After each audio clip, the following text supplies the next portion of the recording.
सलामती है उन आंखों पे जो हिदायत पे नजरें जमाए बैठी हैं, उन कानों पे जो जिक्र खैर के मुंतजर रहते हैं, और उन कदमों पे जो हिदायत की राह पे गामजन है। हम सब जो 5वां नुक्ता है, और सबसे मैं कहूँगा कि इन तमाम नुकात में ऐसा नुक्ता है कि जिसका हम शब रोज़ मुशाहिदा कर रहे होते हैं, बल्कि आजकल तो कुछ बरह रास्त भी मुशाहिदा हम कर रहे होते हैं। नुक्ता क्या है? फ़ौज के बयानी में 5वां में पढ़ देता हूँ कि पाकिस्तान एक तरक्की पजीर मुल्क है जिसके वसाइल महदूद हैं या तालीम की कमी है। इसके साथ साथ इस्लाम का अपना एक निज़ाम है जिसमें मगरबी जमहूरियत अपने मुकम्मल विजन के साथ काबिल कबूल नहीं। चुनाचे जमहूरियत की खालिश शक्लों को यहाँ अप्लाई करना ना सिर्फ है कि मुमकिन नहीं, बल्कि आवाम के लिए नुकसानदेह भी है। इसी तरीके से इस उसूल की रोशनी में आइन के अंदर सादिक व अमीन की शर्त डालना, इसी तरह से मुल्क की वफादारी के सबूत के हलफनामे बनवाना, बीए की शर्त डालना, और फिल्ट्रेशन के मुख्तलिफ प्रोसेस से गुजार के यहाँ पर एक जमहूरियत का नया शाकला बनाना, और वो शाकला जिसमें जो लोग उस जमहूरियत में खड़े हैं वो फ़ौज के शाना बशाना खड़े होकर उसकी मुकर्रर करदा पॉलिसी पर चढ़े। गर्ज है कि जमहूरियत को नज़रियाती तौर पर अस्करी इदारों की रहनुमाई में चलाया जाना चाहिए। इसके बगैर हमारे मुल्क में जमहूरियत मुफीद नहीं। खान साहब, आप जानते हैं अयूब खान साहब के दौर से ये काम शुरू हुआ, जहाँ पर इलेक्टोरल कॉलेज बना के वो बीटी मेंबर्स का काम शुरू हुआ। फिर करते करते एक ज़माना आया, सदारती निज़ाम की बात की गई, फिर चीन के मॉडल की बात की गई।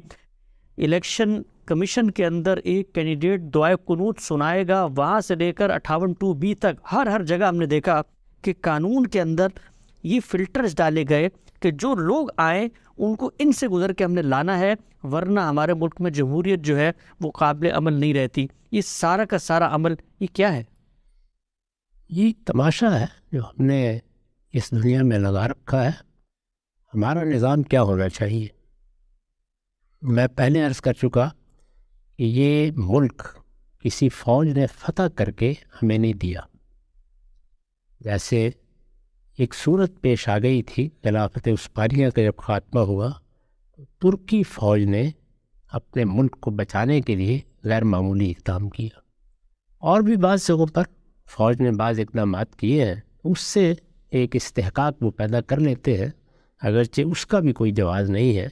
लेकिन यहाँ तो इस तरह की कोई चीज़ हुई नहीं। सियासी अमल के नतीजे में ये मुल्क बना। बड़े सियासतदान थे जिन्होंने मेज़ पर बैठकर नक्शा बनाया और बाहमी मुज़ाकरात से तय किया कि इस तरह बर्रे सगीर की तकसीम हो जाएगी, उसमें ये मुल्क बन जाएगा। अब इसके बाद इसका निज़ाम क्या होना है, ये कोई नहीं कहता कि आप मगरबी जमहूरियती को लाएंगे तो इसी के नतीजे में खैर व बरकत होगी। आप जो निज़ाम भी लाना चाहते हैं उसको ज़ेर बहस लाइए, उस पर गुफ्तगू कीजिए, उस पर लोग, दानिश्वर, उलमा, और अगर मिसाल के तौर पर फ़ौज के अंदर खिदमात अंजाम देने वाले लोग भी कोई राय रखते हैं तो वो भी अपनी बात कहे, वो निज़ाम बन जाएगा। हम इस मरहले से गुजर चुके हैं। यानी जब पाकिस्तान में 1956 का आइन बनाया गया तो इन्हीं सब मराहिल से गुजर कर बनाया गया। ये आपको मालूम है कि आइन बनाने के लिए दस्तूर साज असम्बली बनाई गई थी, यानी पूरी कौम ने उन लोगों का इंतखाब किया, और उस वक्त वो हकीकी सियासतदान मौजूद थे। यानी इनकी नर्सरी में पैदा होने वाले सियासतदान नहीं थे, हकीकी सियासतदान मौजूद थे। उन्होंने मिलकर एक करारदाद मकासद मंजूर की। मुझे आपको उसकी किसी शक से इख्तलाफ हो सकता है, लेकिन ये कौमी इत्तेफाक राय था। और फिर उसके बाद बाकायदा दस्तूर साज असम्बली के इंतखाबात हुए, यानी किसी आम ऐवान ने ये नहीं बनाया, दस्तूर साज असम्बली के इंतखाबात हुए, और फिर उस असम्बली ने 1956 का आइन बनाया। उस वक्त ये तय हो गया कि हमारा रास्ता क्या है।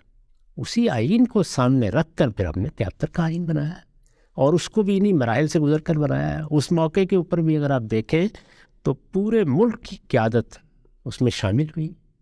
जुल्फ़िकार अली भुट्टो साहब का बड़ा कारनामा इसी को समझा जाता है कि उन्होंने सबको मुत्तफ़िक़ किया, सबको मुत्ताहिद किया, और फिर उस आइन की दस्तावेज़ पर पूरे मुल्क के नुमाइंदों ने अपने दस्तखत किए। तो ये हम फैसला कर चुके हैं। यानी ये क्या दास्तान हमें सुनाई जाती है? हम बेआइन बैठे हुए हैं, या लोग जमहूरियत की बातें कर रहे हैं और कोई आदमी दूसरा को नुक्ता नज़र पेश कर रहा है। इन सब मराहिल से ये कौम गुज़र कर अपना आइन बना चुकी, उस आइन पर हल्फ उठा चुकी। ये ख़ुद उसका हल्फ उठाने के लिए पाबंद है, पूरा मुल्क उसका पाबंद है। वो एक कौमी मीसाक और एक मुक़द्दस दस्तावेज़ है। उसके बाद ये क्या तकरीर है जो की जा रही? यानी ये तकरीर تو آخری درجے کی غداری ہے، بغاوت ہے، ہائی ٹریزن ہے. یہ کیسے کی جا سکتی ہے؟ آئین موجود ہے. اگر یہ قوم یا اس قوم کی قیادت کبھی یہ محسوس کرے گی کہ اسے اس آئین میں دیے گئے خطوط سے ہٹ کر کوئی قاعدہ بنانا ہے تو دو ہی صورتیں ہوں. اگر جزوی معاملہ ہے تو ترمیم ہو جائے گی، اور اس ترمیم کا طریقہ خود آئین میں بیان کر دیا گیا ہے. اگر کوئی غیر معمولی معاملہ ہے، ہم کہتے ہیں کہ نہیں، ہم پورے نظام ہی کو تبدیل کر دینا چاہتے ہیں، ہم پارلیمانی کی جگہ صدارتی نظام لانا چاہتے ہیں، ہم کوئی چین کی طرح کی آمریت قائم کرنا چاہتے ہیں، تو فرض کر لیجئے کہ کسی قوم کی قیادت میں اس طرح کا اتفاق رائے پیدا ہو جاتا ہے تو دوبارہ دستور ساز اسمبلی کے انتخابات ہو جائیں گے، اور اسی طریقے سے دوبارہ یہ ساری قوم یہ فیصلہ کر لے گی.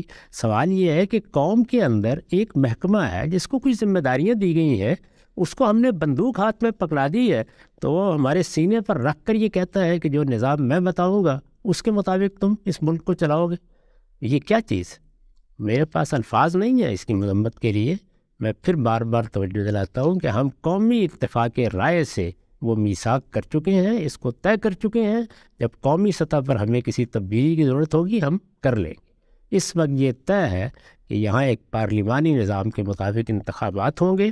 ان انتخابات کی روح سے قوم جس پر اعتماد کرے گی وہی لوگ یہاں حکومت سنبھالیں گے. اس آئین پر مجھے بھی بہت سے اعتراضات ہیں. اس میں جو صدارت کا منصب ہے جس طریقے سے اس کو وجود پذیر کیا گیا میں اس کو بالکل خلاف فطرت سمجھتا ہوں. میں بھی اس پہ اعتراضات رکھتا ہوں، لیکن کیا میرا یہ حق ہے کہ میرے پاس بندوق ہو تو میں اس کو زبردستی نافذ کرنے کی صحیح کروں، یا ایسی سازشیں کروں جس کے نتیجے میں یہ آئین نہ چل سکے، اس کے مطابق حکومتیں نہ بن سکیں؟ میرا کام یہ ہے کہ میں اپنی بات دلائل کے ساتھ کروں، لوگوں کو اس کا قائل کروں، یہاں تک کہ قوم میں ایک اتفاق رائے کی صورت پیدا ہو جائے. اس کے بعد جو طریقہ میں نے آپ کو بتایا ہے جو دنیا بھر میں مانا جاتا ہے، جب یہ قوم اس ملک کو بنانے والی ہے، جب سیاسی قیادت نے اس کو وجود بخشا ہے، تو اسی طریقے سے ہم لوگوں کا انتخاب کریں گے، اور انتخاب کر کے چاہیں گے تو اصولی تبدیلیاں کر لیں گے، اور چاہیں گے تو ترامیم کے ذریعے سے کسی چیز کو بہتر کر لیں گے. اس طرح کی کسی تقریر کی نہ یہاں کوئی گنجائش ہے، نہ کسی کو کرنے کا حق ہونا چاہیے، نہ اس کو کسی سلیم الطبع انسان کو سننا چاہیے. یہ بالکل ردی کی ٹوکری میں پھینک دینے کی چیزیں، ان کی کوئی حیثیت نہیں. اچھا، بہت ہی اہم بات آپ نے فرمائی کہ جو بھی نظام ہے اس میں اگر کوئی اصلاح کرنا چاہتا ہے، یہ کوئی خدا کا بنایا ہوا نہیں ہے، انسانوں کا بنایا ہوا نظام ہے. 10 اصلاحات بھی ہو سکتی ہیں، لیکن یہ اصلاحات قوم کرے گی، قوم کی اجتماعی بصیرت کرے گی، قوم کے منتخب نمائندے کریں گے. چور دروازوں سے آنے والے اپنے کسی ویژن کے تحت ملک کے نظام کو نہیں تبدیل کر سکتے.